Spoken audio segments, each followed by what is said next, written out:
Happy Memorial Day weekend Sunday afternoon, guys. Okay, well, unless, of course, you're in the White House, and then it is Happy Memorial for George Floyd weekend, because, of course, this isn't a weekend where we celebrate all those who gave their lives defending this country. This is the weekend that we celebrate the anniversary of the death of a counterfeiter, drug user, that sort of stuff, right?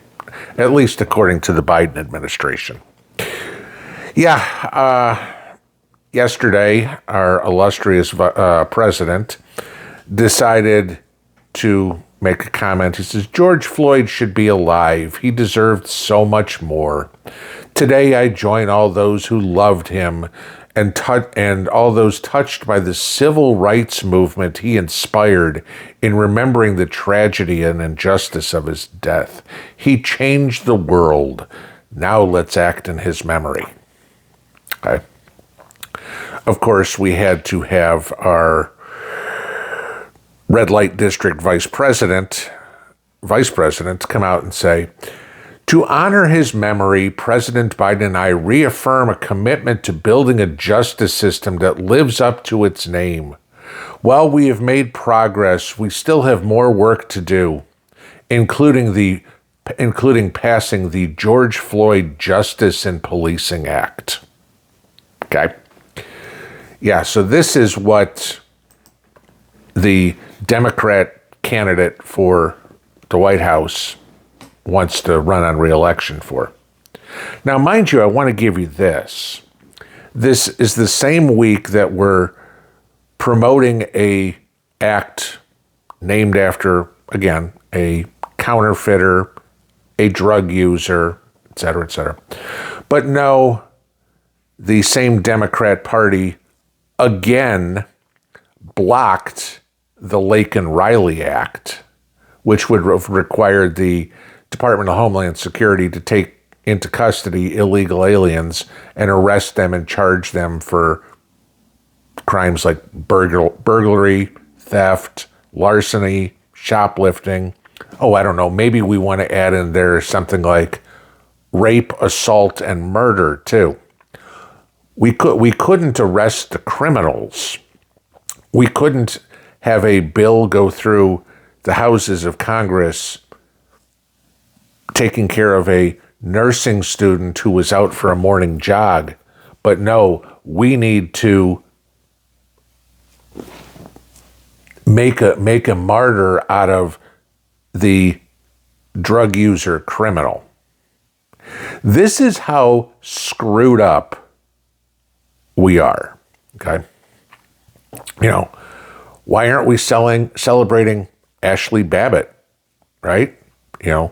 Someone that was killed by a crooked cop, okay, or an incompetent cop at least. But no, we couldn't celebrate a female service member who was exercising her constitutional right to free speech. No, we have to celebrate a drug user, career criminal, counterfeiter. That's who the Democrats want to celebrate this weekend. Many of us have family members that have died defending this country. I mean, some of y'all go all the way back to the American Revolution. Okay. And we have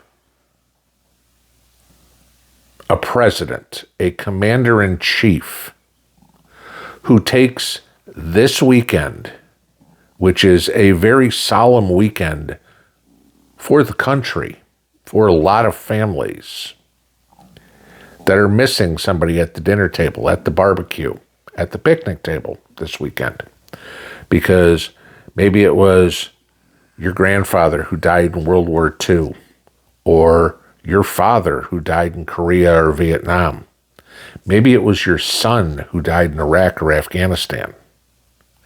And no, we can't get our president to celebrate the actions of those people. Our president wants to celebrate the guy who tried to pass a counterfeit $20 bill and then swallowed a whole bunch of pills of fentanyl so he wasn't caught with the evidence on him. That's who we're supposed to support. Last night, Saturday night, I'm sorry, first day of the weekend, we had 10 people killed in Chicago. First day of the long weekend. Do we hear anything about that out of the White House? No.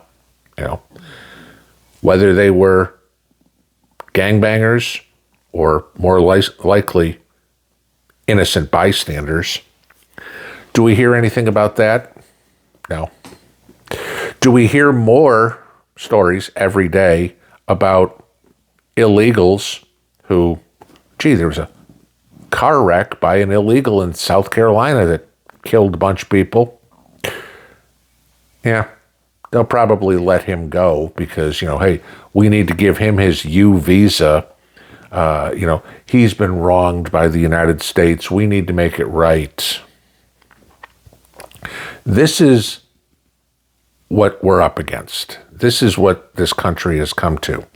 We celebrate the criminals and we blame the victims. Oh, if Laken Riley wasn't jogging through that park, she'd still be alive today. We've heard that comment, right? If all those people weren't protesting on January 6th, Ashli Babbitt would still be alive today. Right? That's the logic they use.